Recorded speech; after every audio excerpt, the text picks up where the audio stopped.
जय जिनेन्द्र। आज का लेक्चर शुरू करेंगे समय सार। उसकी जो पहला श्लोक था वो हमने कल देखा।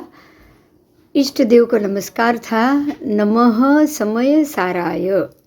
समय का अर्थ है जीव नाम के पदार्थ, और उसमें भी सार तो जो द्रव्य कर्म है, भाव कर्म है और नो कर्म, द्रव्य कर्म, भाव कर्म, नो कर्म रहित ऐसा शुद्ध आत्मा।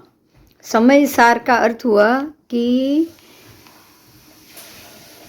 जो समय अनुसार जो द्रव्य कर्म, भाव कर्म, नो कर्म लगते हैं, दो द्रव्य कर्म लगेंगे तो द्रव्य कर्मी आत्मा, भाव कर्म लगेंगे तो भाव कर्मी आत्मा, नो कर्म यानी कि ना द्रव्य न भाव, ऐसे नो कर्म रहित ऐसा शुद्ध आत्मा जिसके ऊपर ना द्रव्य कर्म है, ना भाव कर्म है, ना ही नो कर्म है। तो ऐसे आत्मा को मेरा नमस्कार।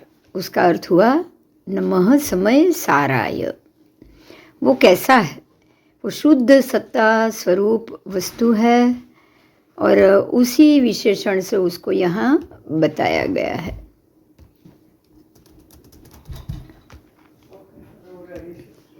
आइए,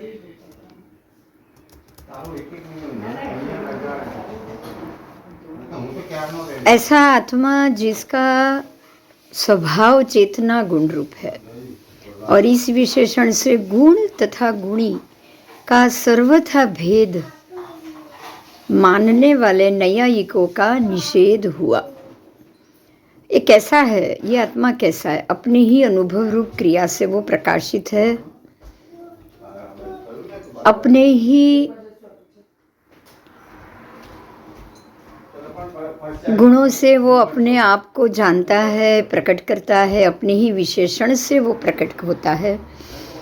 आत्मा को तथा ज्ञान को सर्वथा परोक्ष जिन्होंने माना था, वो मान्यता, वो मीमांसकों के मत का यहाँ पर व्यवच्छेद हो जाता है।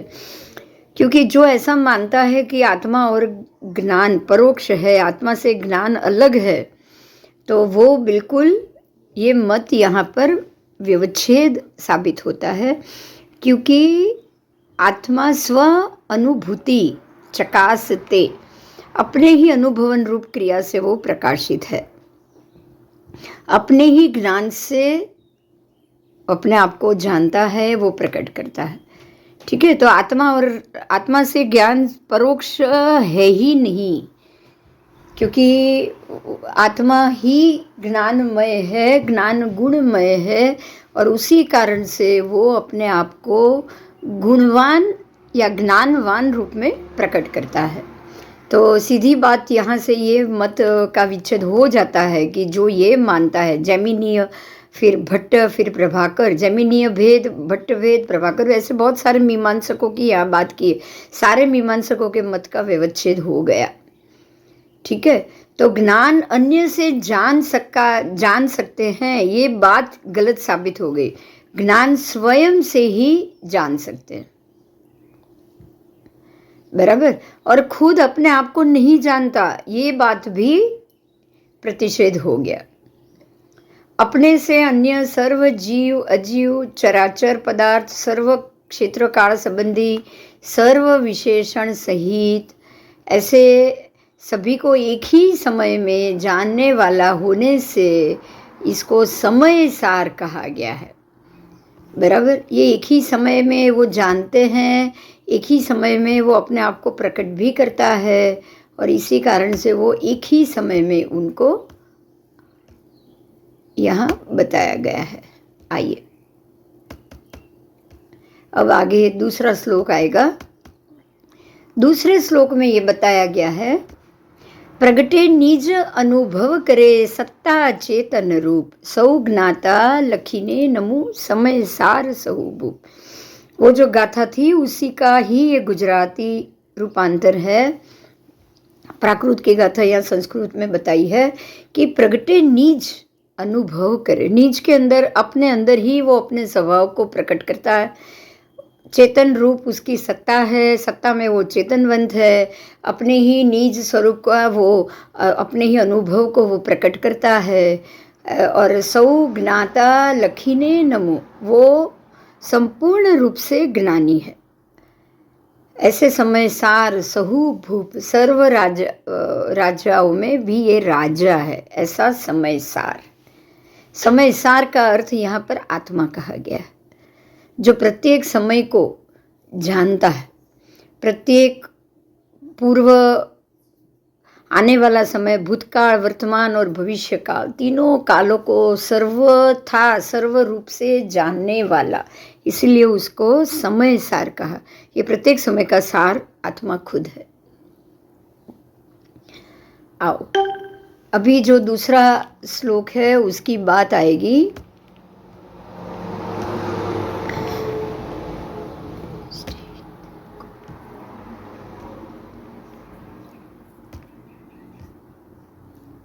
दूसरे श्लोक में सरस्वती जी माता को नमस्कार किया है। उसमें अनेक धर्म है, ऐसा जो ज्ञान, अनेक अंत है, अनेक धर्म है, अनेक कांत हो गया, अनेक अंत, उसका अर्थ है अनेक धर्म। अनेक धर्म है ऐसा जो ज्ञान, और ऐसा जो वचन मय मूर्ति, सदा ही प्रकाशताम, सदा ही प्रकाश रूप होता है, ऐसी है वो मूर्ति, अनेकांतमयी मूर्ति। सरस्वती माता की मूर्ति अनेकांतमयी मूर्ति है, क्योंकि उसमें अनेक अंत, अनेकांत, अनेक अंत यानी कि अनेक धर्म का अंत उसमें समाया हुआ है, ऐसा ज्ञान मय।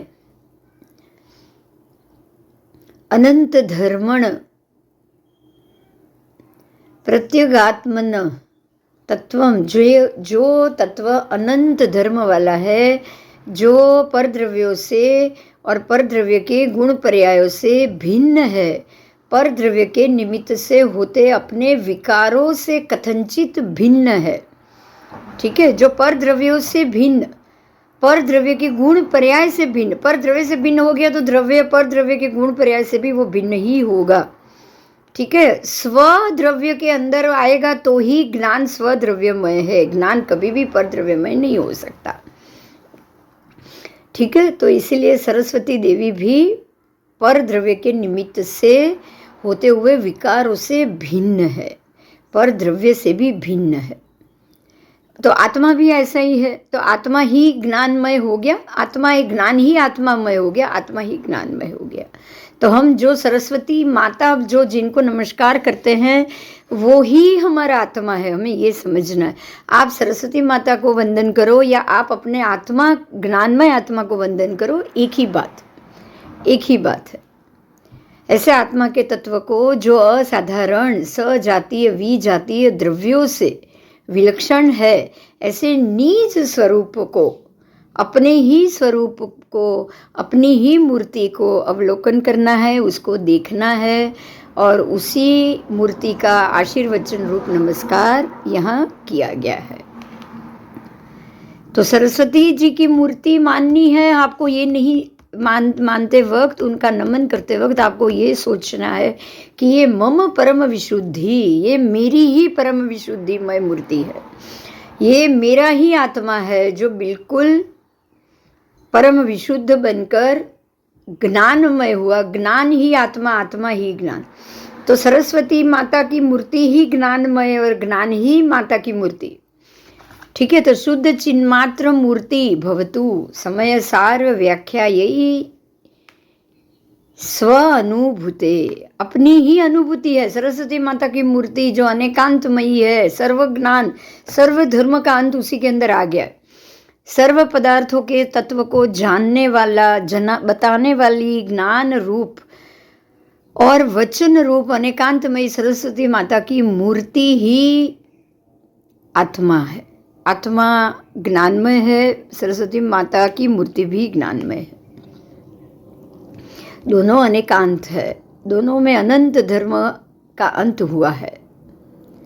अब ये अनंत धर्म क्या है? तो जो भी वस्तु का सत्य, वस्तुपणा, प्रमेयपणा, प्रदेशपणा, चेतनपणा, अचेतनपणा, मूर्तिकपणा, अमूर्तिकपणा इत्यादि सारे धर्म ही गुण है, और ये गुणों का तीनों काल में, तीनों समय में परिणमन होना, भूत भविष्य वर्तमान तीनों काल का परिणमन होना, यही ज्ञान है, यही ज्ञानमय है।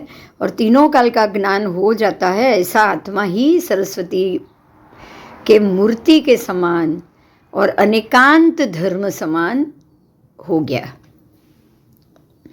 ज्ञान अनंत है और वस्तु के भी एक अनेकपणा, नित्यपणा, अनित्यपणा, भेदपणा, अभेदपणा, शुद्धपणा, अशुद्धपणा, वो भी अनेक धर्म बराबर। वस्तु के भी अनेक धर्म है, जो परद्रव्य है उसके अनेक पर्याय है।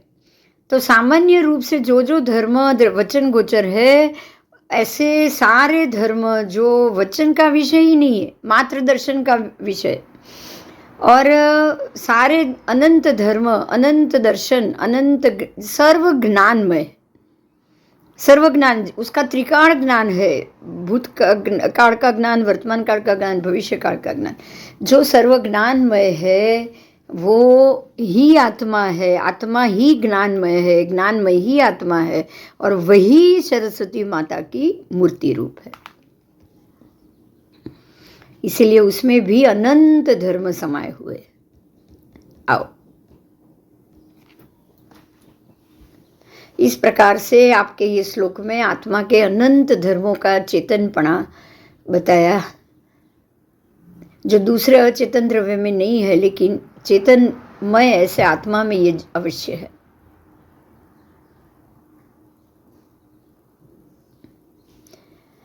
आओ, अभी तीसरे श्लोक की बात है। ये समय सार की व्याख्या मेरी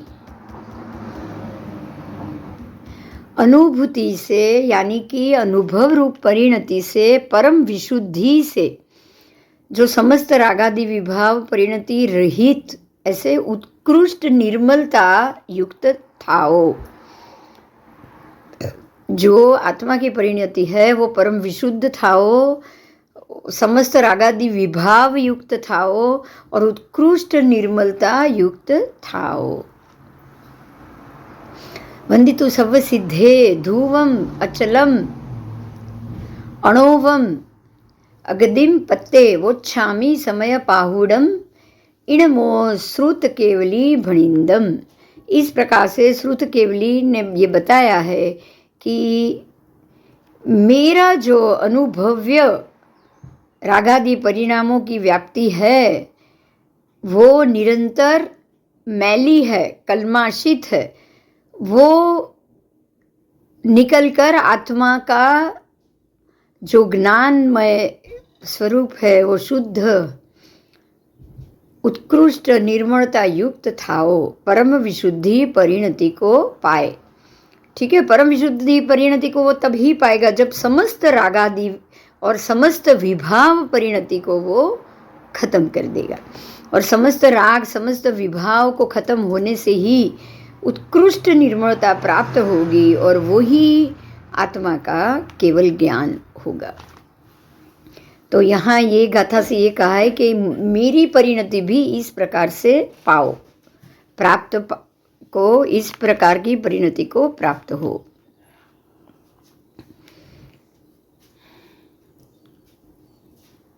ध्रुव अचल और अनुपम गति पामे हुए सर्व सिद्ध भगवंतों को मैं वंदन करता हूँ। ऐसे श्रुत केवली भाषित इस समय प्राभृत को मैं वंदन करता हूँ। देखिए वही गाथा का यहाँ पर प्राकृत की संस्कृत में से हिंदी या गुजराती में रूपांतर है कि मैं ऐसे श्रुत केवली भाषित समय सात को यानी कि आत्मा को वंदन करता हूँ, जो ध्रुव है, जो अचल है, जो अनुपम गति को प्राप्त होकर सिद्ध गति में बैठा हुआ है। आओ,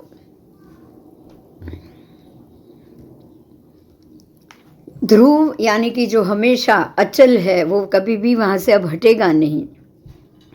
अनुपम, ठीक है, अनुपम है। ध्रुव, अचल और अनुपम ये तीनों विशेषण युक्त जो बिल्कुल विशुद्धता और परम विशुद्धता को पामा हुआ आत्मा है, इसीलिए वो अनुपम है, उसका रूप अनुपम है। ऐसे सर्व सिद्ध भगवंत जो ध्रुव हुए हैं, जो अचल हुए, जो अनुपम हो गए हैं, ऐसे सर्व सिद्धों को मैं वंदन करता हूँ। और वंदन करके इस श्रुत केवलियों ने कहे हुए समय सार नाम के प्रावृत को मैं कह रहा हूँ। इस प्रकार से जो गुरुदेव है उन्होंने समय सार को शुरू किया है। आइए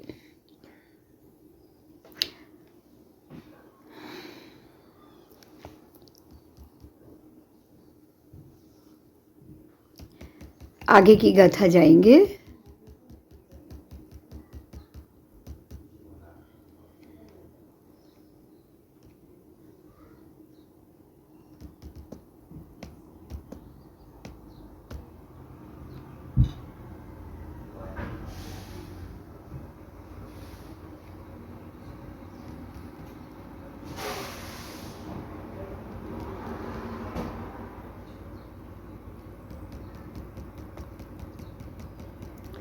जीवो चरित दंसण नाण अणठिडो तमही स समयम जान पुगल कम पदेश दिठम चतम जान पर समयम। आइए अभी इस गाथा का भावार्थ करेंगे कि 14 पूर्व यहाँ जीव का चारित्र और दर्शन, दंसण ज्ञान और चारित्र तीनों की बात की है। दर्शन ज्ञान चारित्र, जब जीव का दर्शन ज्ञान चारित्र जब उसको प्राप्त हो जाए तो दर्शन ज्ञान चारित्राणी मोक्ष मार्ग, तो मोक्ष मार्ग को प्राप्त कराने वाला दर्शन ज्ञान और चारित्र है।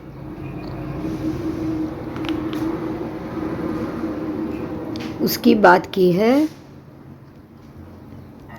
आचार्य ने मंगल अर्थे सिद्धों को नमस्कार किया। संसारी ने शुद्ध आत्मा साध्य है और सिद्ध साक्षात शुद्ध आत्मा, संसारी जीवों को शुद्ध आत्मा ही साध्य होता है। हमारे लिए साध्य कौन है? तो शुद्धात्मा।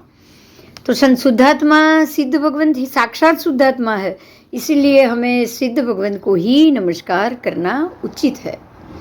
इसीलिए यहाँ कोई भी इष्ट देव का नाम नहीं लिया है, नमो सिद्धस्स।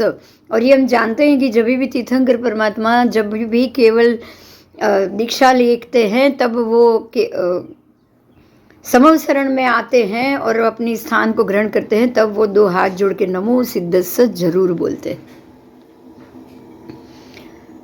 तो नमो सिद्धस्स कहकर हम ये अपने ही सिद्ध आत्मा जो शुद्धात्मा है उनको वंदन करते हैं। सिद्ध अनंत है, एक नहीं है, अनंत है, इसलिए उनको सिद्धस्स ही कहा गया है। श्रुत यानी कि अनादि निधन प्रवाह रूप आगम, और केवड़ी तो वो सर्वज्ञ देव हुआ। तो जो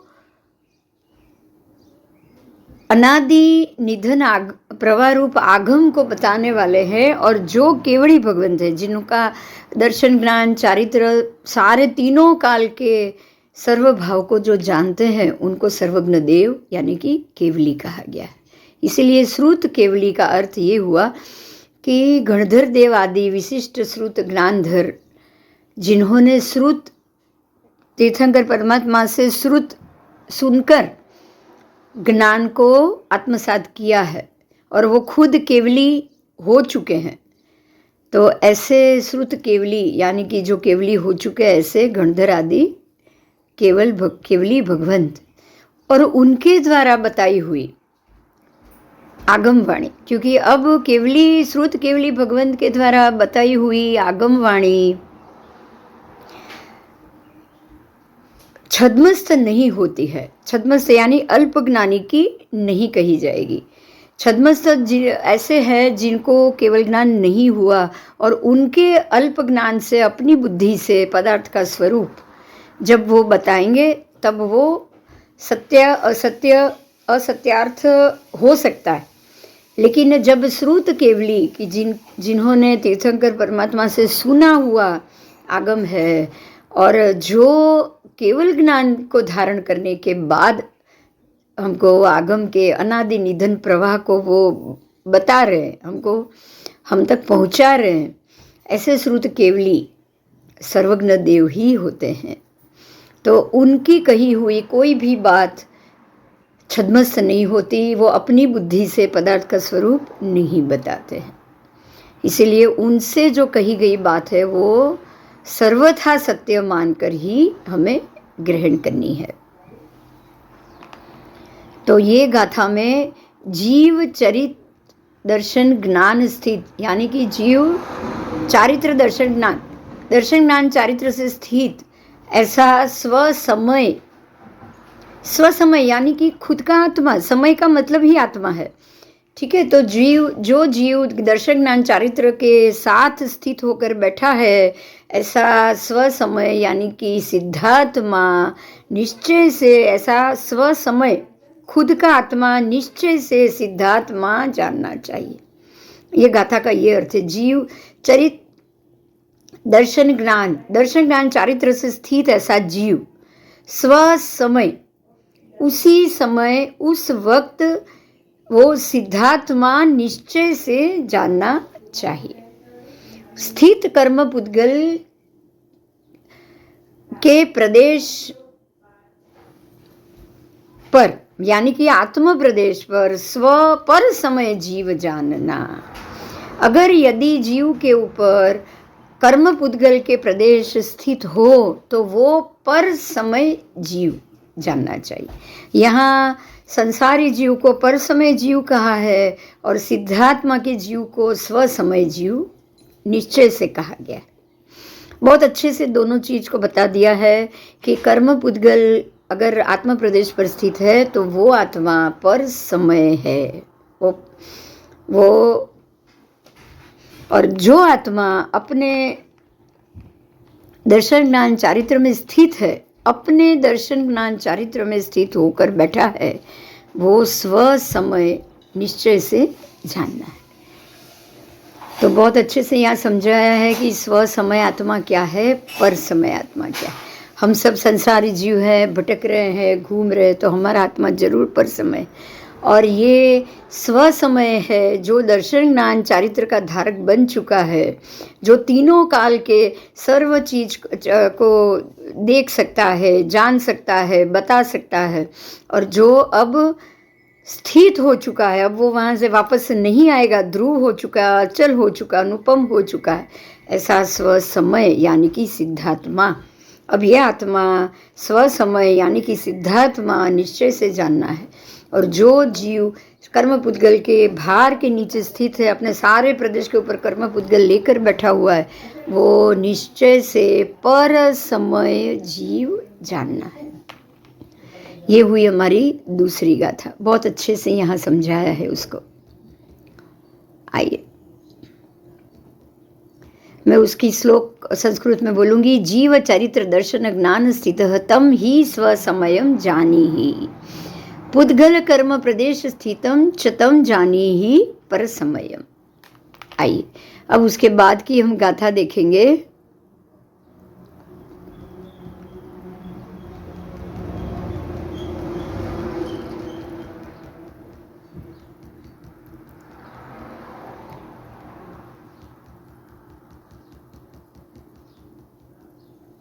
आओ। एयत्तणिच्छय गदो समो सवत्थ सुंदरो लोगे, बंद कहा एयत्ते तेणम विसंवादिनी होदी।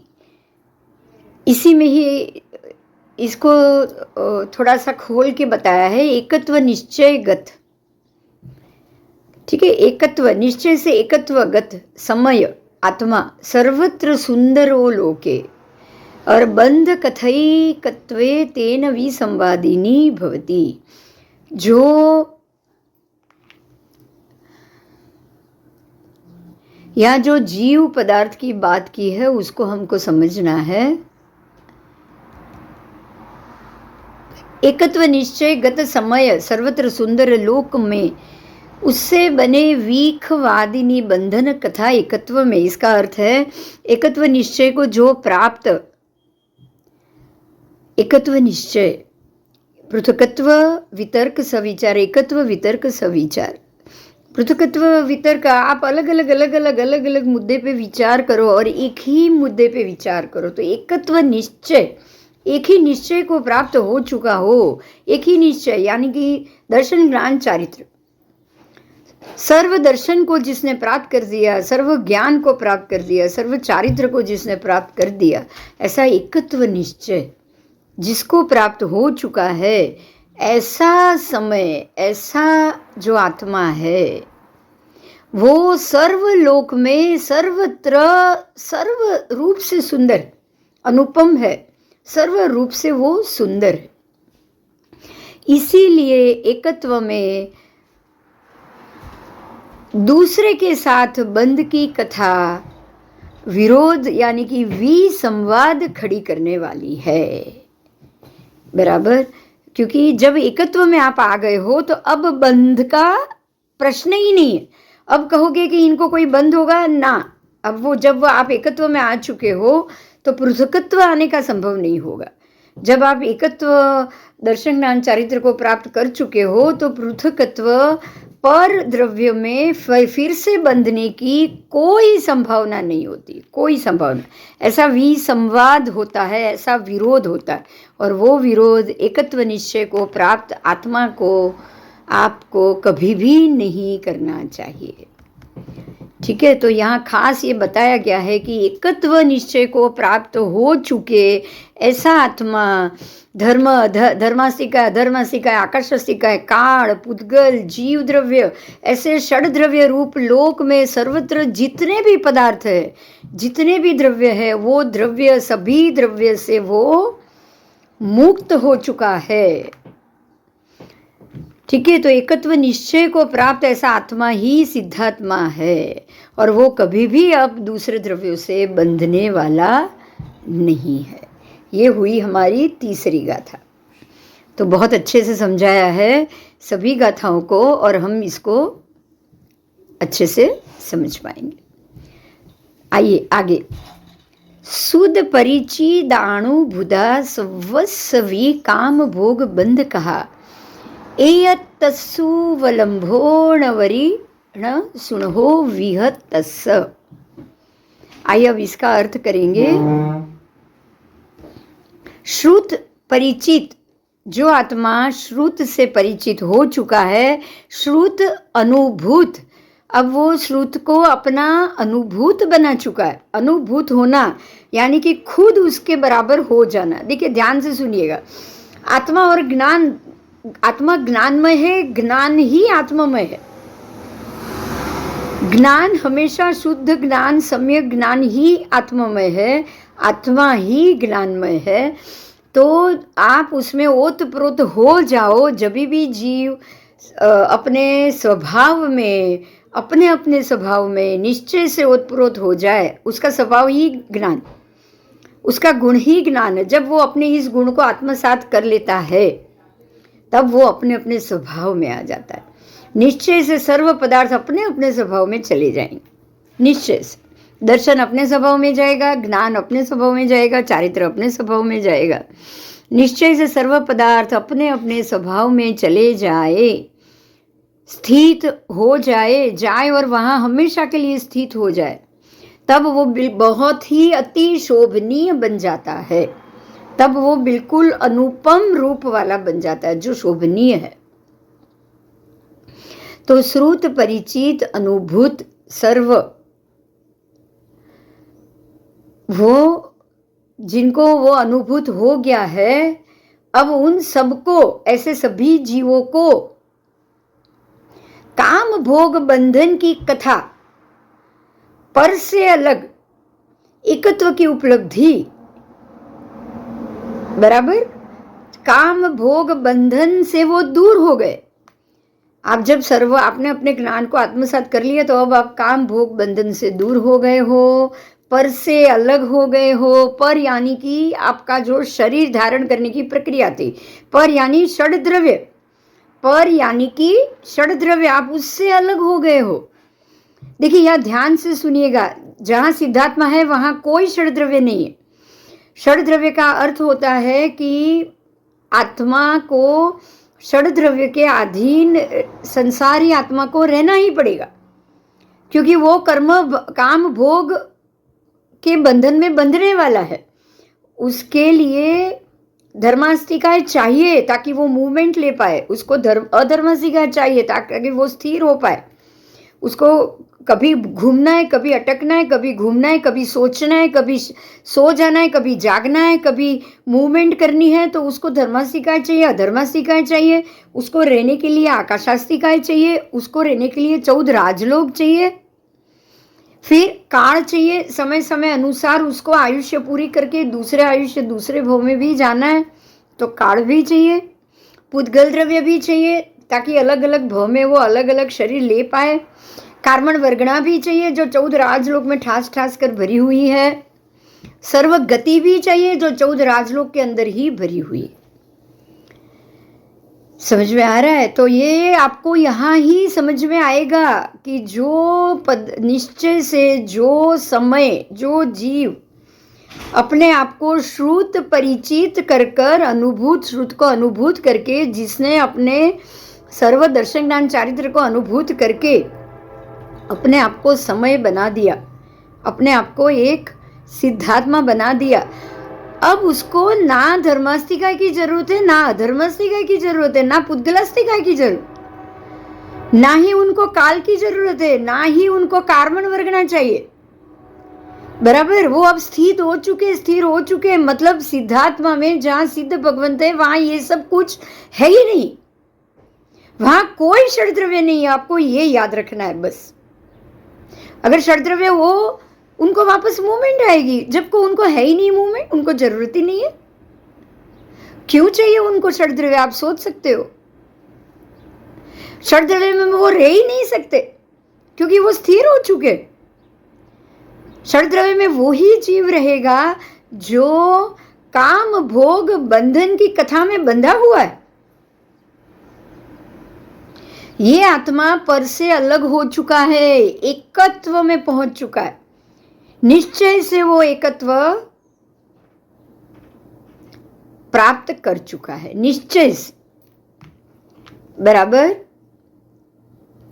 तभी हमने पिछली गाथा में देखा कि उनको एकत्व का नाम दे दिया है, दे दिया ना?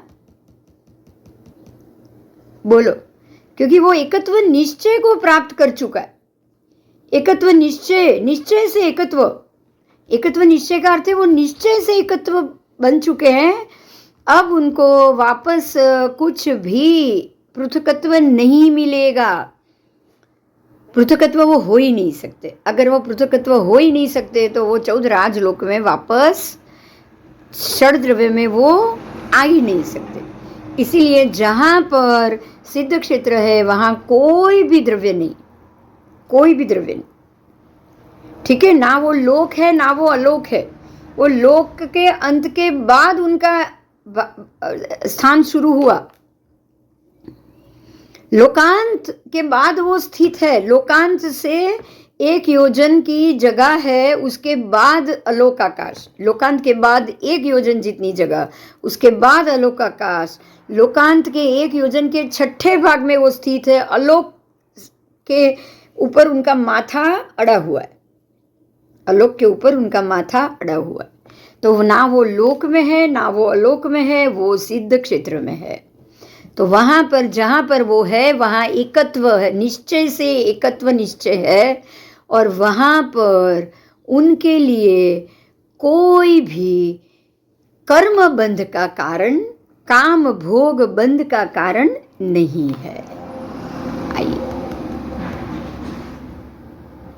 आइए, उनको मात्र एकत्व की उपलब्धि प्राप्त हो चुकी है, जो सुलभ, जो उन्होंने, जिनको उन्होंने सुलभ कर लिया। ठीक है? तो इस प्रकार से काम भोग संबंध की कथा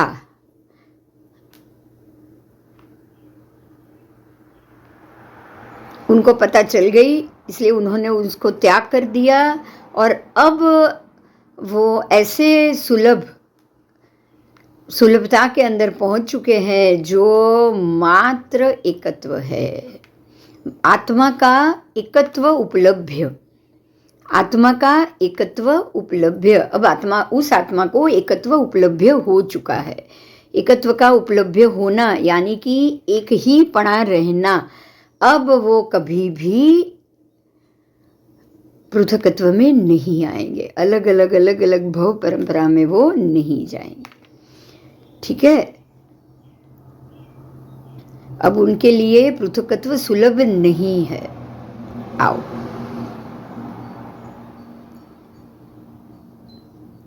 यहाँ हमें ये समझना है कि एकत्व आत्मा को निश्चय से सुलभ है। पृथकत्व यानी कि अलग अलग भव भ्रमण आत्मा को अत्यंत बुरा करने वाला है।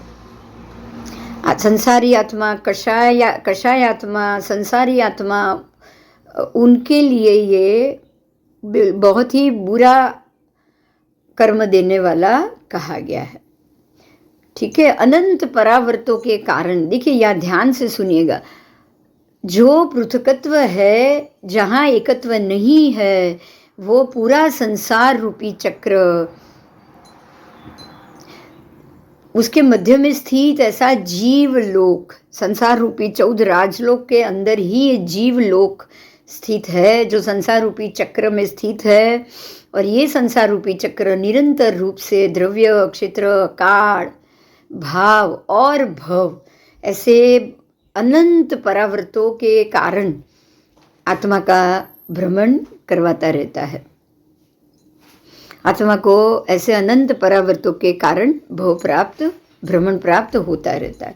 समस्त विश्व को एक छत्र राज्य से वश करने वाले, जिनका मोह रूपी भूत, ऐसे तृष्णा रूपी रोग, देखो यहाँ तृष्णा ही है जो रोग रूपी है। ठीक है, तो ऐसे मोह, ऐसे तृष्णा, ऐसे अनंत परावर्तों में भ्रमण कराने वाली तृष्णा, ऐसा मोह, ऐसा राग, ऐसा द्वेष, ऐसी इच्छाएं, ऐसी आकड़ विकड़ता, जो मृगजल की तरह इंद्रिय के विषयों के समूहों को घेरा घाले हुए बैठी। बराबर, इंद्र के विषय मृगजल के समान है, क्योंकि आकड़ विकड़ है, कभी राग, कभी द्वेष, कभी आक्रोश, कभी इस प्रकार से परिवर्तन आता रहता है उसमें। अनंत परावर्तों के कारण ही आता रहता है। जो भव में जाओगे, तिर्यंच में जाओगे, माया बढ़ेगी, मनुष्य में जाओगे, लोभ बढ़ेगा। इस प्रकार से कषाय की दाह बढ़ती रहेगी, अंतरंग पीड़ा बढ़ाती रहेगी, आकड़ विकड़ बनाती रहेगी आत्मा को, और इंद्रिय के विषय के समूहों को घेरा घालकर उस पर अधिपत्य जमाती रहेगी और आपका संसार बढ़ाती रहेगी। इसीलिए काम भोग की कथा, काम भोग सब सुलभ है, वो इजी है, क्योंकि आनंद प्राप्त होता है, चाहे बाद में दुख मिले, लेकिन शुरुआत का जो आनंद है, इंद्रियों का रसास्वाद है, वो हमें उसमें से बाहर नहीं निकलने दे रहा है, इसलिए वो सबको सुलभ होता है। लेकिन जो एकत्व निश्चय है वो दुर्लभ है। निश्चय से एकत्व यानी एकत्व निश्चय। आज आपका सबसे महत्व का मुद्दा आ रहा है, वो है एकत्व निश्चय। एकत्व निश्चय यानी सिद्धात्मा। अब ये आत्मा एकत्व निश्चय को प्राप्त कर चुका है, इसलिए वो एकत्व निश्चय इज इक्वल टू सिद्धात्मा इज इक्वल टू समय, समय सार, जो समय ने सार को पा लिया है, समय के सार को पा लिया हो, ऐसा एकत्व निश्चय आत्मा। शब्द अलग है, लेकिन मोक्ष की ही परिणति इसमें भी है।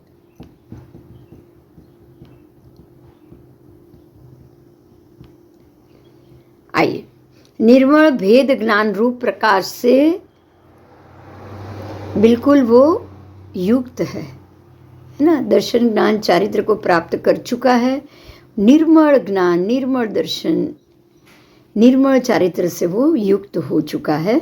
और ऐसा आत्मा ज्ञानमय हो चुका है, ज्ञान आत्मा में बन चुका है। इसीलिए वो आत्मा का एकत्वपना जो सदा सर्वदा प्रकट के रूप में सिद्ध क्षेत्र में विराजमान हो चुका है। बराबर। तो ये आत्मा, कषाय युक्त आत्मा, खुद को भी नहीं जानता और दूसरों को भी नहीं जान सकता, लेकिन ज्ञानमय एकत्व बन चुका, ज्ञान और आत्मा दोनों जब एक बन चुके हैं तब वो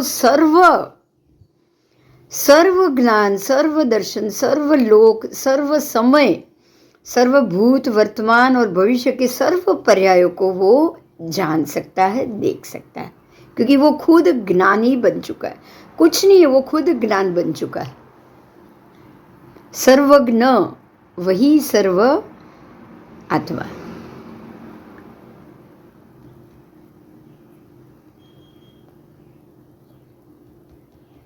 आओ, अब समझ में आ गया कि क्यों संसारी आत्मा खुद को भी नहीं जान सकता है और सर्व को भी नहीं जान सकता है, क्योंकि वो कषाय, काम, भोग, उसके जो कर्म के जो पड़ल है उससे घिरा हुआ पड़ा है।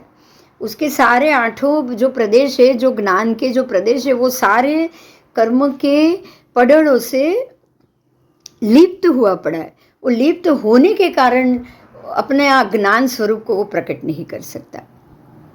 बराबर। तो शुद्ध ज्ञान ही शुद्ध आत्मा। बहुत अच्छे से ये बात समझ में आ गई अभी कि शुद्ध ज्ञान है वो ही शुद्ध आत्मा।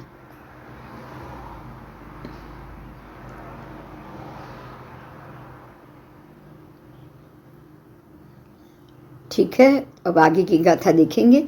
तम एयत विहतम दाय हम अपनो सवी हवेणम जदि दाय ज पमाणम चुके ज क्षण छलम न धितवम तमेकत्व विभक्तम दर्शये हमात्मन स्वविभवेन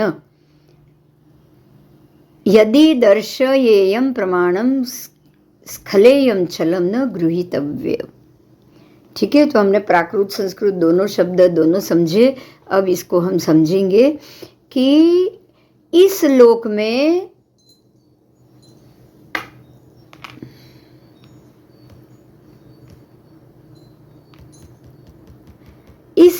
स्थित आत्मा, इस लोक में स्थित आत्मा अपने आप को नहीं जान सकता है और दूसरे को भी नहीं जान सकता, ज्ञान के अन्य पर्यायों को भी नहीं जान सकता। बराबर। लेकिन एकत्व बना हुआ आत्मा, जो आत्मा एकत्व बन चुका है उसकी बात है।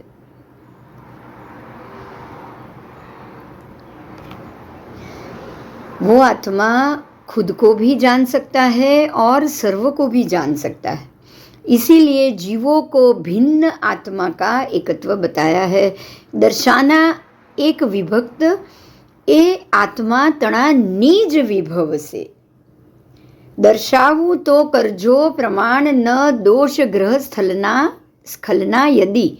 ध्यान से इस चीज को हम समझेंगे। ये गाथा एकत्व विभक्त आत्मा के निज वैभव द्वारा दिखाई देता है। देखिए, ध्यान से सुनिएगा। जो आत्मा एकत्व हो चुका है वो आत्मा को, आत्मा का निज वैभव वो खुद ही जान लेता है। जब आत्मा अगर मेरी आत्मा ज्ञानमय बन जाएगी, ज्ञान ही आत्मामय बन गया, तो मेरी आत्मा ज्ञान को स्वयं ही जान लेगी। बराबर। मेरी आत्मा ज्ञान के वैभव को स्वयं ही बता देगी। ठीक है, तो एकत्व विभक्त अगर आत्मा सिद्ध हो जाए, सिद्धात्मा बन जाए, तो वो जो सर्व ज्ञान है त्रिकाण ज्ञान दर्शी हो जाएगी। त्रिकाण ज्ञान, तीनों काल का ज्ञान, तीनों काल का दर्शन, तीनों काल के पर्याय को, वो अनंत पर्याय को वो खुद ही आत्मा को बता देगी, अपने आप को खुद ही बता देगी। निज ही वैभव, निज वैभव निज को ही बता देगी। बराबर।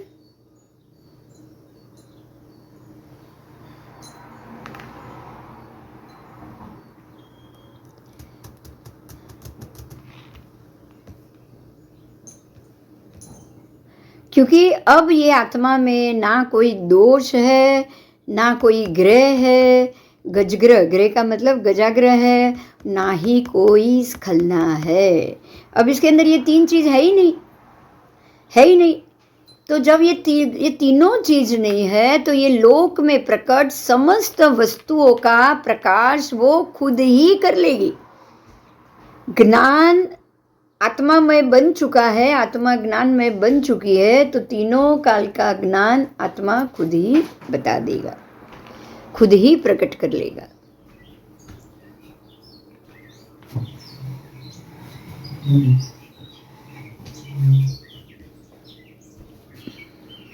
इसीलिए जब केवली भगवंत जब बताते हैं तब वो शब्द ब्रह्म होता है।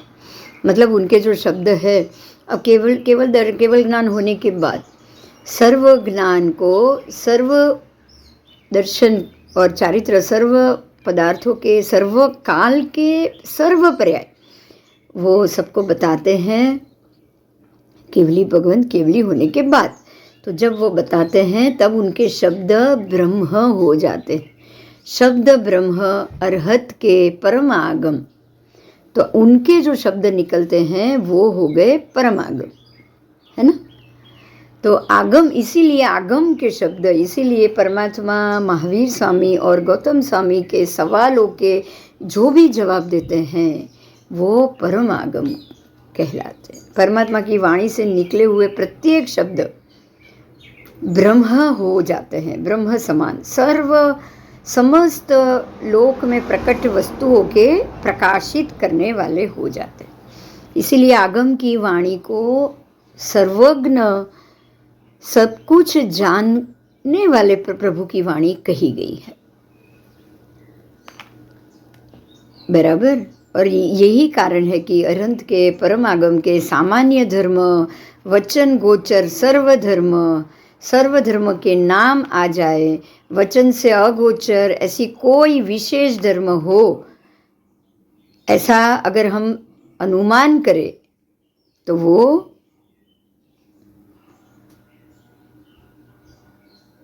उनसे वो योग्य नहीं है। हमको उनके वचन से अगोचर कोई और विशेष धर्म का अनुमान करना ही नहीं। जो उनके वचन है वही सर्व वस्तु के प्रकाशक और सर्वव्यापी है। ठीक है।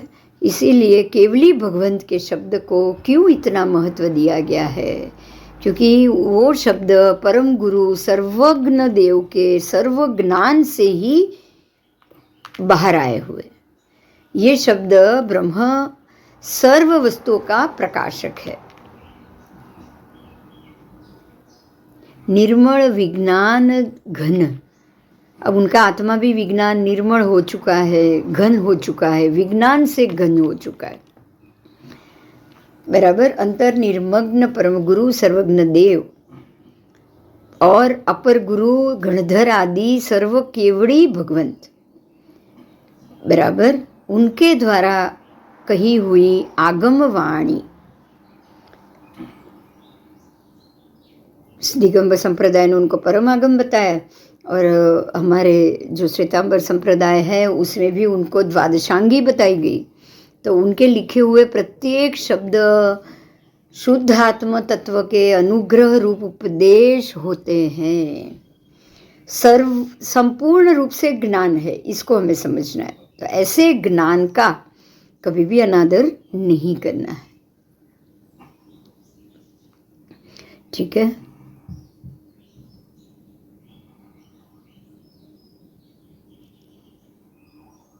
जो शुद्धात्म तत्व का अनुग्रह पूर्वक उपदेश है, उनमें से उन शब्दों का जन्म हुआ जो निरंतर झरते आस्वाद में आते हुए सुंदर आनंद, उनमें से उन शब्दों का जन्म होता है। और जिस प्रकार से उसको दर्शाया गया है वो स्वयमेव उनके अपने प्रत्यक्ष अनुभव से बताए गए।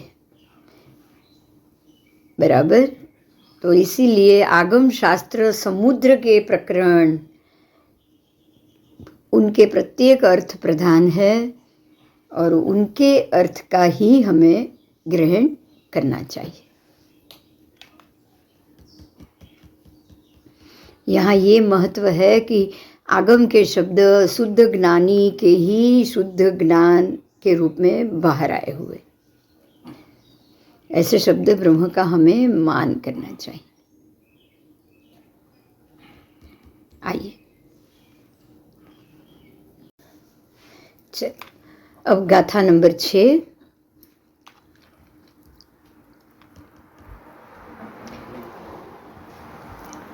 नवी होदी अपमत्तो जान गो दूजो भावो एवं भणंती शुद्धम नादो जो सो दूसी सो चेव। ये हुई प्राकृत। अब हम संस्कृत बोलेंगे। नापि भवत्य प्रमत्तो न प्रमत्तो ज्ञायकस्तु यो भावः एवं भणंती शुद्धम ज्ञातो यह स तू स चैव। इसका अर्थ है नहीं प्रमत्त या अप्रमत्त, ऐसा एक ज्ञायक भाव है। ज्ञायक भाव ऐसा होता है ना प्रमत्त है ना वो अप्रमत्त। ये रीत शुद्ध कथाय जे ज्ञात ते तो तेज छे। यानी कि जो शुद्ध ज्ञान है ना वो प्रमत्त है ना वो अप्रमत्त। आपको ये पता होगा कि जो साधु आज के समय में गुणस्थान पर होते हैं, वो छठा गुणस्थान है वो प्रमत्त गुणस्थान, सातवां है वो अप्रमत्त गुणस्थान।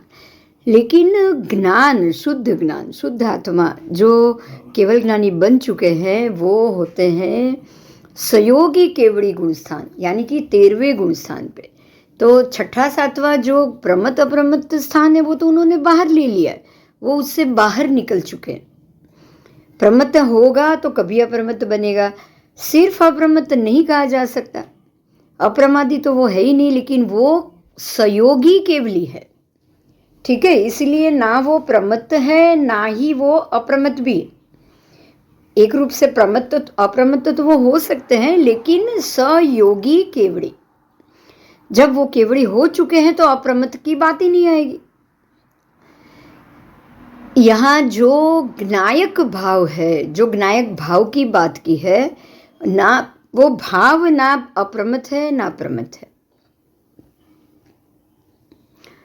ठीक है, वो बिल्कुल शुद्ध भाव है, ना वो प्रमत्त है ना वो अप्रमत्त है। वो शुद्ध कथा है, वो शुद्ध, जिनको हम शुद्ध कहेंगे, ज्ञान भी वही है। जो शुद्ध है वही ज्ञान है, जो ज्ञान है वही शुद्ध भाव है।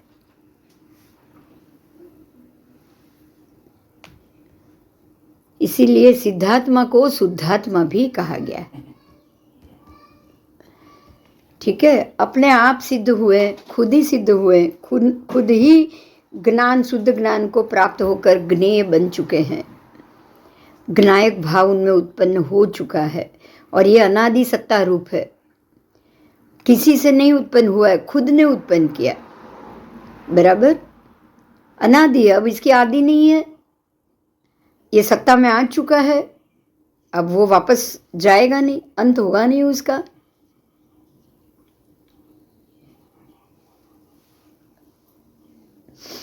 इसका कभी नाश नहीं होता, इसलिए वो अनंत है। नित्य उद्योत रूप होने से वो क्षणिक नहीं है, स्पष्ट प्रकाशमान ज्योति है।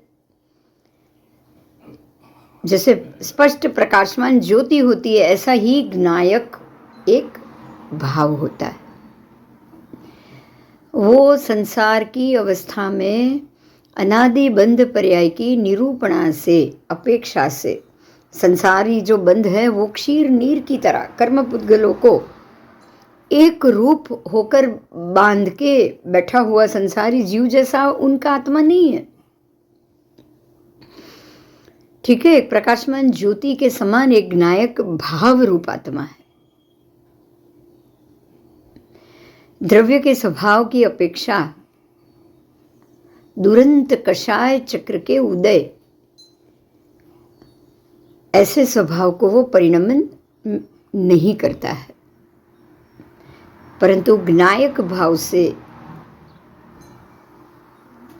वो प्रमत्त भी नहीं होता है, अप्रमत्त भी नहीं होता है। समस्त अन्य द्रव्यों के भाव से वो भिन्न होने के कारण शुद्ध कहा जाता है। तो आत्मा, सिद्धात्मा, शुद्धात्मा क्यों कहा जाता है? क्योंकि अब ये संपूर्ण शुद्ध हो चुका है, अब इनके अंदर अशुद्धि की कोई भी संभावना नहीं है। आओ,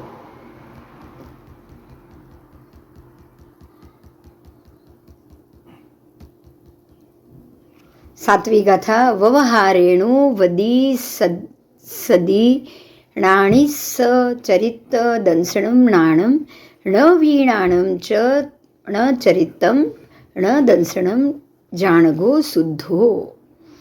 इसका हम संस्कृत करेंगे। परिव्यवहारेणोपदिश्यते ज्ञानी न चरित्रम दर्शनम ज्ञानम नापि ज्ञानम च चरित्रम न दर्शनम ज्ञायकः शुद्धः। अब इसका अर्थ भी करेंगे हम। इसका अर्थ है चारित्र दर्शन ज्ञान भी व्यवहार कथने ज्ञानी ने, चारित्र नहीं, दर्शन नहीं, नहीं ज्ञान, ज्ञायक शुद्ध होता है।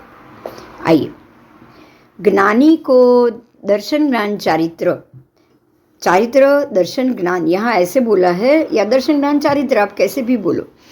ज्ञानी को दर्शन ज्ञान चारित्र तीनों भाव व्यवहार से कहे गए हैं। ज्ञानी को दर्शन ज्ञान और चारित्र ये तीनों भाव व्यवहार से कहे जाते हैं।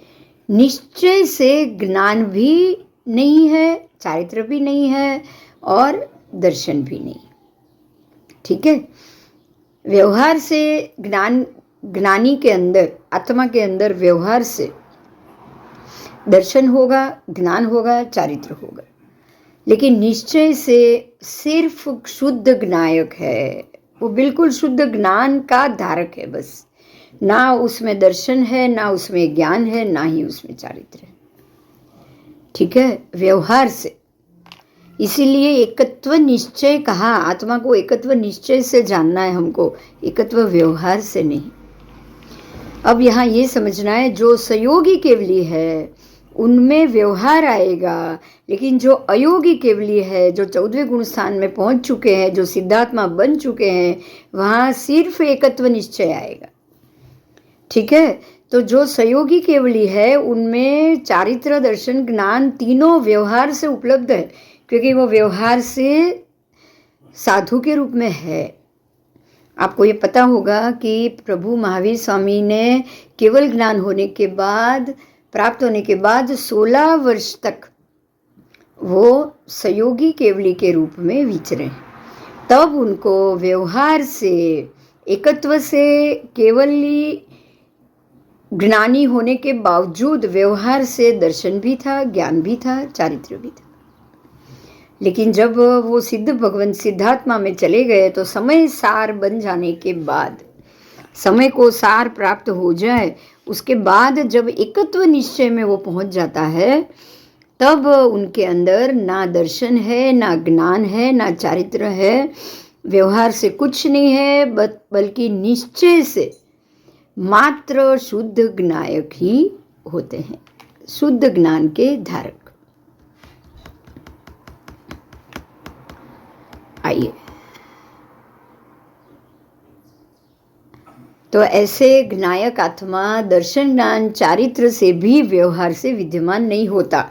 मतलब आप अगर जाकर उनको कोई प्रश्न करोगे तो वो आपको जवाब नहीं देंगे व्यवहार से, क्योंकि उनके पास व्यवहारिक इंद्रिय नहीं है बताने के लिए, है ना। दर्शन ज्ञान चारित्र रूप प्रश्न उत्तर उनसे नहीं हो सकता, क्योंकि उनके पास सदेह सयोग नहीं है, मनोयोग वचन योग का योग उनके पास नहीं है।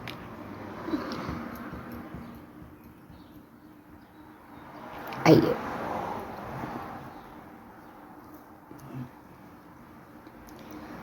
सिद्ध भगवंत बन जाने के बाद अनंत पर्यायों का एक द्रव्य बन चुका है। अब वो अभेद, एक स्वभावी, एक तत्व का अनुभव करने वाले हो चुके हैं। अब उनको ना दर्शन है अलग अलग पर्यायों का, ना ज्ञान है, ना ही चारित्र है। अब वो शुद्ध ज्ञायक ही होते हैं। अगर हम ये कहेंगे कि सिद्ध भगवंत ऊपर बैठकर सर्व पर्याय सर्व समय को जान सकते हैं, लेकिन क्या वो जानते हैं? ना, क्योंकि अब उनके पास ज्ञान नहीं है, चारित्र नहीं है, दर्शन नहीं है, वो शुद्ध ज्ञान मात्र हो चुके। ठीक है, अब उनके पर्यायों को वो जानते नहीं है। जान सकते हैं लेकिन वो जानते नहीं, क्योंकि वो योग नहीं है उनके पास, सयोग नहीं है, शरीर नहीं है। आओ,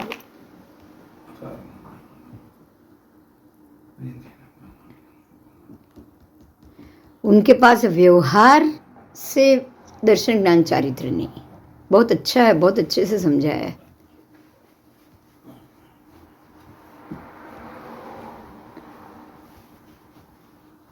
देखिए, ध्यान से सुनिएगा। दर्शन ज्ञान चारित्र का भेद जिनके पास होता है वो अनंत धर्म रूप को जान सकता है, अनेक पर्यायों को जान सकता है। बराबर।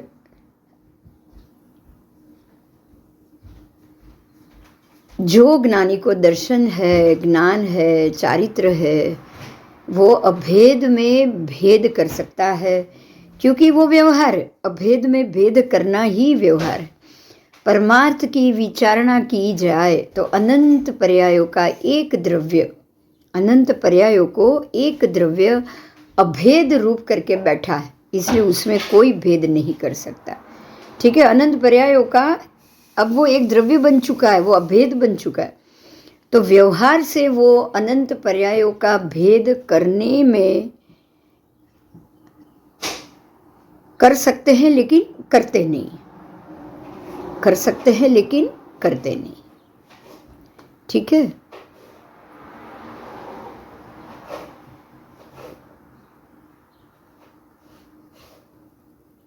वो अभेद करने वाली दृष्टि ही अब उनके पास व्यवहारिक दृष्टि नहीं है। भेद को गौण कर दिया,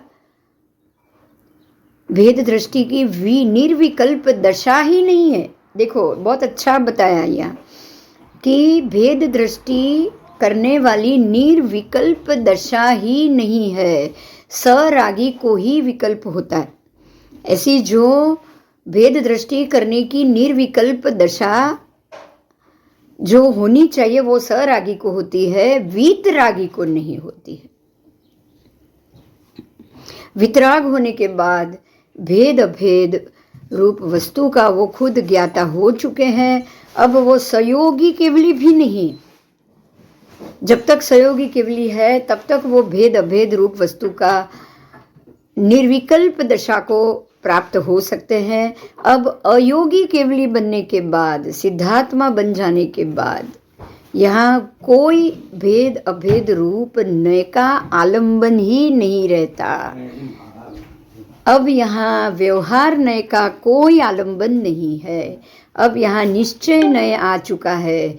निश्चय नय आने के बाद अब यहाँ पे वो संपूर्ण रूप से ज्ञान बन चुके हैं। बस संपूर्ण रूप से मात्र ज्ञान, नहीं ज्ञान, नहीं दर्शन, नहीं चारित्र। ठीक है, जब चारित्र ही नहीं है तो व्यवहार रहेगा ही नहीं। ज्ञान का दर्शन होना मतलब दृष्टि प्राप्त होना, आप देख सको। फिर ज्ञान मतलब उसको जानने की प्रक्रिया जो हमारी इंद्रियों द्वारा होती है, और चारित्र यानी कि शरीर का धारण करना, ये तीनों विकल्प निकल गए। जब ये तीनों विकल्प निकल गए हो तो भेद अभेद रूप वस्तु का व्यवहारिक रूप से आलंबन निकल जाने के कारण अब यहाँ व्यवहारने का कोई आलंबन नहीं होता। यही कारण है कि सिद्ध भगवंत निश्चय एकत्व निश्चय नय के माध्यम से खुद ज्ञान बन चुके हैं, ज्ञानमय हो चुके हैं, उनकी आत्मा ही खुद ज्ञान बन चुकी है। तो अब उनको व्यवहारने का कोई आलंबन नहीं रहता और अब वो कुछ भी किसी को भी किसी भी पर्यायों का दृष्टा ज्ञाता होने के बावजूद ज्ञाता होने के बावजूद किसी को वो कुछ नहीं बताते, क्योंकि अब यहाँ नय का आलंबन नहीं है। वो निश्चय एकत्व निश्चय नय में वो पहुँच चुके, सारे बाकी के नय यहाँ से निकल चुके। बहुत अच्छे से ये बात जानी है कि सिद्ध भगवंत होने के बाद, सिद्धात्मा में चले जाने के बाद, जब आप निश्चय नय में पहुँच चुके हो, निश्चय दृष्टि में निश्चय ज्ञान में आप बन चुके हो, अब आपको कोई भी योग का आलंबन नहीं है ना, तो दर्शन ज्ञान चारित्र तीनों का आलंबन नहीं रहेगा, तीनों का भी आलंबन नहीं रहेगा। जब कोई योग का ही आलंबन नहीं तो तीनों का आलंबन कहाँ से होगा। आओ अब उसके बाद वाली 9वीं गाथा है, जहणवी सक्कमणजो अणज भासमणी वीणा दू गाहे दू तह व्यवहारेण वीणा परमथु वदेशण मसक्कम। इसका संस्कृत है, यथा नापि शक्यो नार्यो नार्य भाषा अनार्यो अनार्य भाषा विना तु ग्राहयितुं तथा व्यवहारेण विना परमार्थोपदेशनम अशक्यम। देखो यहाँ व्यवहार ने का बहुत ही अच्छे से निरूपण किया है। आओ, भाषा अनार्य विना ना समझावी शकाय अनार्य ने, भाषा अनार्य विना ना समझाई शकाय अनार्य को व्यवहार वीण परमार्थ का उपदेश भी अशक्य है। व्यवहार बिना परमार्थ का उपदेश भी अशक्य है। देखो बहुत अच्छे से समझाया, बहुत ध्यान से सुनिएगा। एक परमार्थ का ही उपदेश करना चाहिए, ठीक है, अगर ऐसा हो कि परमार्थ का ही उपदेश करना चाहिए। देखिए, जैसे अनार्य जन को अनार्य की भाषा के बिना किसी भी वस्तु का स्वरूप ग्रहण कराने में कोई भी समर्थ नहीं होता है। मतलब कि अगर मैं जो भाषा बोल रही हूँ, मनुष्य को मनुष्य की भाषा से ही समझाया जा सकता है, ठीक है। अनार्य को अनार्य की ही भाषा समझ में आएगी, तिर्यंच को तिर्यंच की ही भाषा समझ में आएगी, देवों को देवों की ही भाषा समझ में आएगी। बिल्कुल इसी तरह से किसी भी वस्तु का स्वरूप अगर हमें ग्रहण कराना हो, अगर हम अपनी भाषा में, मनुष्य की म्लेच्छ की भाषा में देवों को समझाने जाए तो वो ग्रहण नहीं कर पाएंगे। ऐसे ही देवों की भाषा में हम ग्रहण करने जाए तो हम नहीं कर पाएंगे। तिर्यंच की भाषा में हम उनको समझाने जाए तो हम नहीं समझ पाएंगे या वो हमें नहीं समझा पाएंगे। इसी तरह बिना व्यवहार परमार्थ का उपदेश देने में भी कोई समर्थ नहीं होता। अशक्य बिना व्यवहार परमार्थ का आप उपदेश नहीं दे सकते। देखिए यहाँ यही मुद्दा आ रहा है कि अगर आप सहयोगी हो तो ही केवल ज्ञान से आप सर्व वस्तु के पर्यायों को बता सकते हो।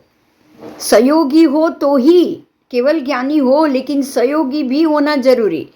सहयोगी केवली 13वें गुण स्थान पर स्थित केवल ज्ञानी ही आपको सर्व पर्यायों को बताने में समर्थ है, क्योंकि वो व्यवहार में है। देखो यही चीज समझाई है जो पिछली गाथा से हम आगे आए। सहयोगी केवली व्यवहार नए है। आप सहयोगी रूप में आ चुके हैं, आप केवल ज्ञानी बन चुके हैं। जितने भी प्रश्न होगा, परमात्मा प्रभु महावीर स्वामी ने 16 साल तक गौतम स्वामी क्या सर्व जनों के जवाब दिए, जयंती श्राविका के भी दिए, फिर इनके भी जो दूसरे सुदर्शन सेठ सबके जवाब दिए, उन्होंने सबके जवाब दिए। कैसे दिए? क्योंकि वो सहयोगी केवली थे, वो व्यवहार नए में थे, तो वो व्यवहार सहित होने के कारण परमार्थ का उपदेश दे पाए। अब यहाँ ये बताया गया है गाथा में, व्यवहार विना परमार्थ का उपदेश अशक्य है। अब अयोगी केवली बन चुके हैं, सिद्धात्मा सिद्ध भगवंत बन चुके हैं, अब यहाँ व्यवहार नहीं है, अब वो निश्चय बन चुके हैं, एकत्व निश्चय, निश्चय से वो एकत्व हो गए। अब वो उपदेश देने में असमर्थ। अब आप सिद्ध भगवंत को सवाल करोगे, वो देख सब पाएंगे लेकिन आपको जवाब नहीं दे पाएंगे, बराबर। तो यहाँ ये बहुत क्लियर हो चुका है कि सहयोगी केवली व्यवहार से हैं और अयोगी केवली निश्चय से, बराबर। दोनों को केवल ज्ञान हो चुका है, दोनों को ज्ञान प्राप्त हो चुका है, लेकिन सहयोगी केवली अभी भी व्यवहार सहित है, क्योंकि उनके दर्शन ज्ञान चारित्र मौजूद है। लेकिन दर्शन इसीलिए मौजूद है कि अभी भी उनके पास पंचेंद्रियपणा है, और वो पंचेंद्रिय से सभी अपने जो अनंत द्रव्य पर्याय है उनका वो अपना उपयोग करके और उनको जान सकते हैं। आप जब उनको प्रश्न करोगे कि भी मेरा पूर्व भव क्या था, तो वो अपने केवल ज्ञान का उपयोग करेंगे और उपयोग से जानकर आपको बताएंगे। तो बताने के लिए उनको व्यवहार इंद्रिय की जरूरत पड़ती है ना। तो सहयोगी केवली ही आपको बता पाएंगे, अयोगी केवली जो सिद्ध भगवान बन चुके हैं, आज सिद्धात्मा को आप सवाल करने जाओगे और वो समर्थ है फिर भी आपको नहीं बताएं, क्योंकि अब उनके पास व्यवहार का उपयोग नहीं है। आओ, इसके लिए एक उदाहरण दिया है कि जब म्लेच्छ को कोई ब्राह्मण स्वस्ति ऐसा कहेगा शब्द, तब वो उसका अर्थ नहीं समझ पाता। वो शब्द के वाच्यवाचक शब्द के ज्ञान से रहित होने से कुछ नहीं समझता है, लेकिन वो बिल्कुल टगर टगर उसको देखता रहता है कि यार इन्होंने कुछ बोला है, इन्होंने कुछ बोला है, चाहे उसको कुछ समझ में नहीं आया, पर वो टक टक करके उसको देखता रहता है। लेकिन दोनों की भाषा जो जानेगा वो समझ जाएगा कि भाई इसने उसको सस्ती कहा, इसने उसको कहा तू सुखी रहे, तो वो समझ गया है, तो वो समझ जाएगा, तो वो उसका कहेगा कि उसने तुम्हारा अविनाशी कल्याण वांछित किया है। जब उसको ये समझ में आएगा तब उसकी आंखों से अश्रु से वो भर जाएगी और वो बिल्कुल गदगद हो जाएगा। पर तब जब उसको समझ में आएगा तो वो जो व्यवहार है वो व्यवहार सहयोगी केवली के पास है, क्योंकि वो व्यवहार नए होता ही योग के कारण। अगर आपके पास मन योग वचन योग का योग नहीं है तो आप व्यवहार नहीं समझ पाते। आओ,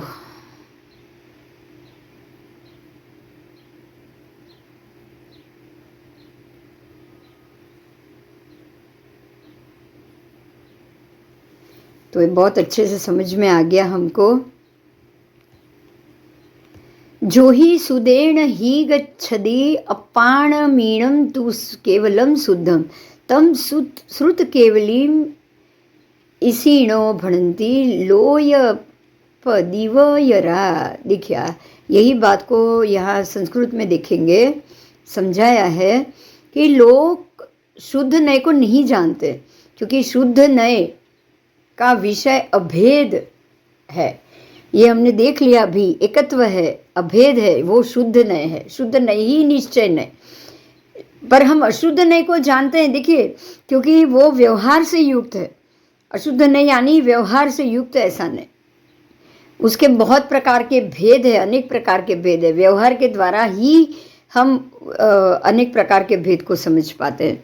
इसीलिए व्यवहार नए को हम व्यवहार नए के कारण ही परमात्मा जो संपूर्ण जगत है, मोक्ष मार्ग क्या है, वो हमको बता पाते हैं। देखिए यार ध्यान से समझिएगा, व्यवहार नए प्राप्त करने के बाद ही प्रभु जो सिद्ध भगवंत है उनको भी जान सकते हैं और संसार की से बाहर जाने का रास्ता भी देख सकते हैं, बाहर जाने का कारण भी जान सकते हैं और हमको बता सकते हैं। तो व्यवहार नए ही है जिसमें आने से ही प्रभु ने सिद्ध भगवान को जाना और हमारे बीच की कड़ी बन पाए।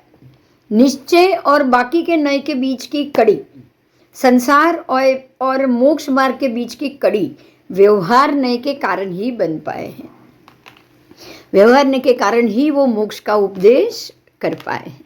तो व्यवहार एक आलंबन बन गया जो सिद्ध भगवंत हो अपने अयोगी केवली बनने से पहले सहयोगीपणा में उस आलंबन का ग्रहण करके उन्होंने मोक्ष मार्ग को जाना और संसार के बाकी जो पंचेंद्रिय जो भव्य जीव है उनको उसकी प्ररूपणा बताई। तो व्यवहार नए परमार्थ का प्रतिपादक कैसे बन रहा है, वो ऐसे बन रहा है। ठीक है, जो सुध नाणम सव्वम जानदी सुध केवली तमाहु जिनाणाणम अप्पा सव्वम जमहा सुत केवली तमहा। वही बात बताई है, यो ही श्रुतेनाभिगच्छन्ति आत्मान भीमं तु केवलम शुद्धम तम श्रुत केवलीन मृषयो भणन्ति लोक प्रदीपकराः।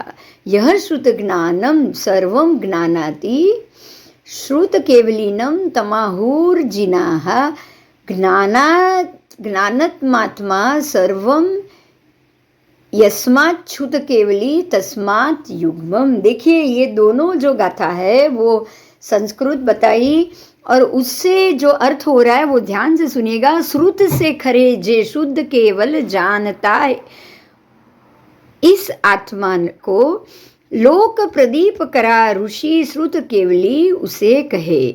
श्रुत ज्ञान सौ जाने जिनो श्रुत केवली उन्हें कहे, सौ ज्ञान आत्मा होई ने श्रुत केवली तैसे वैसे ठहरे। देखिए श्रुत केवली कौन, अब यहाँ ध्यान दीजिएगा, श्रुत केवली और केवली दोनों चीज अलग हो गई। केवल ज्ञान प्राप्त हो गया वो हो गया शुद्धात्मा, श्रुत केवली वो निश्चय एकत्व निश्चय बन चुका, लेकिन श्रुत केवली व्यवहार से सहयोगी केवली है। बराबर, जो जीव निश्चय से श्रुत ज्ञान द्वारा अनुभव गोचर शुद्ध केवल शुद्ध एक शुद्ध आत्मा के सन्मुख होकर उनको जानते हैं। देखिए ध्यान से सुनिएगा, सहयोगी केवली केवल ज्ञान प्राप्त होने के बाद अयोगी केवली को जानते। बराबर, अब वो सहयोगी केवली केवल ज्ञानी परमात्मा श्रुत केवली बन चुके हैं। अब वो केवल ज्ञान से अयोगी केवली को जान रहे, मतलब सिद्धात्मा को जान रहे, वो सिद्ध गति को जान रहे, वो सिद्ध क्षेत्र को देख रहे, वो मोक्ष को देख रहे और उनको देखकर उनकी प्ररूपणा हमें बता रहे हैं, संसारी जीव को बता रहे कि भाई देखो ऊपर ये बैठे हैं, ऊपर ये सिद्धात्मा बैठे हैं, मोक्ष में सिद्ध भगवान बैठे हैं और वहाँ पर हमको जाना है। मैं तो जाऊँगा इस भव में, लेकिन आप अगले भव में कैसे जा सकते हैं, मैं आपको उसका रास्ता बताना चाहता हूँ। देखिए ये कितनी बढ़िया बात हो गई।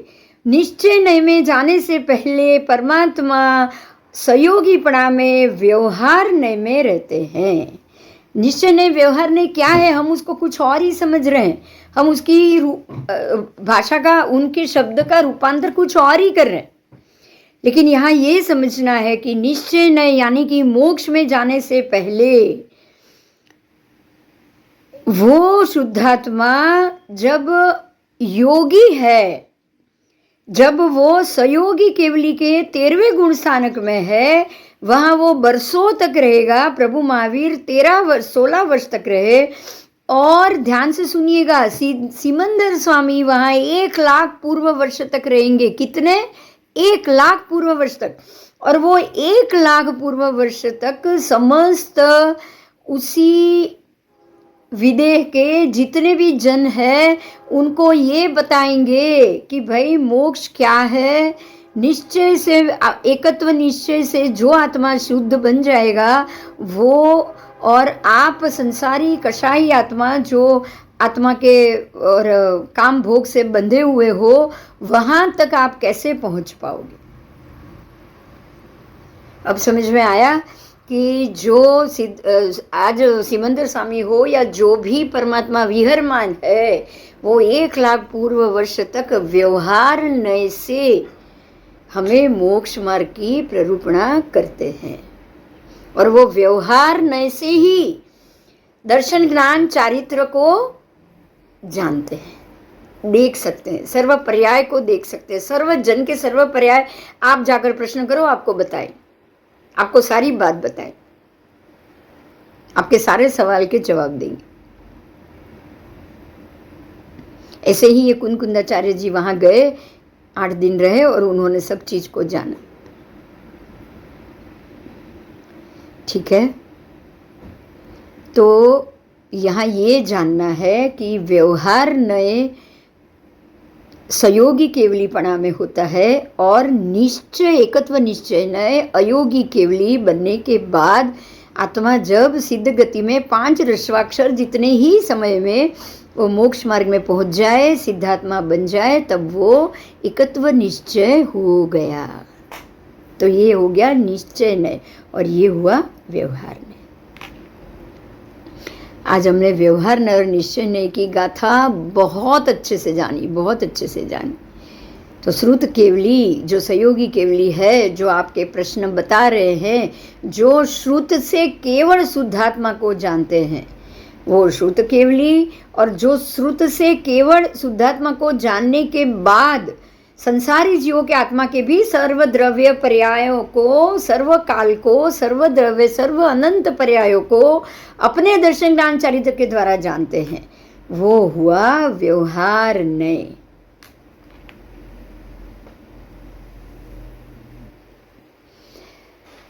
बराबर केवल शुद्ध आत्मा के सन्मुख होकर लोक को प्रकट रूप में जानने वाले ऋषिश्वर श्रुत केवड़ी, जो जीव सर्व श्रुत ज्ञान को जानते हैं, ऐसे जिनदेव श्रुत केवड़ी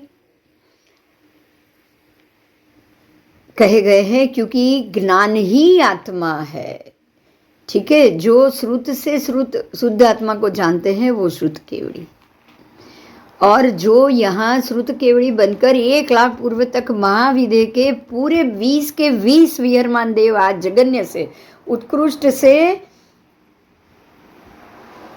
170 सारे परमात्मा जो विचर रहे हैं, वो सारे एकत्व निश्चय से शुद्ध होने के पहले के, ठीक है, अयोगी केवली बनने के पहले के सहयोगी गुण स्थान में निवर्तित हो रहे हैं, और वो वहाँ निवर्तित होते होते व्यवहार नय से आपको संपूर्ण रूप से, व्यवहार नय से आपको संपूर्ण संसार की गतिविधि को कैसे त्यागना है, कैसे कषाय से मुक्त होना है, कैसे कौन आत्मा हो सकता है, कौन आत्मा नहीं हो सकता, पूरा का पूरा वर्णन हमें आगमों में मिलेगा। और ये सारा वर्णन व्यवहार नय से परमात्मा ने, सहयोगी केवली भगवंतों ने बताया है, वो भी शुद्धात्मा को साक्षी में रखते हुए।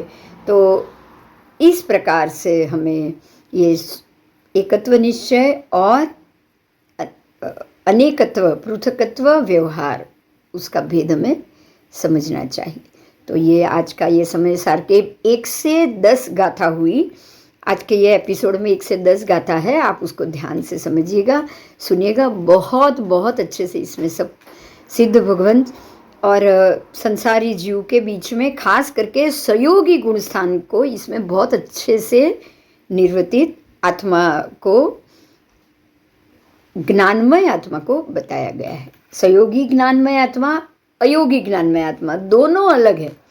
अयोगी ज्ञानमय आत्मा शुद्धात्मा है, सहयोगी ज्ञानमय आत्मा व्यवहार से श्रुत केवली है। तो ऐसे हमको उसको समझना चाहिए। जय जिनेंद्र। कल फिर से इसी समय पे 7:30 बजे इंडिया के टाइम पे इकट्ठे होंगे। जय जिनेंद्र।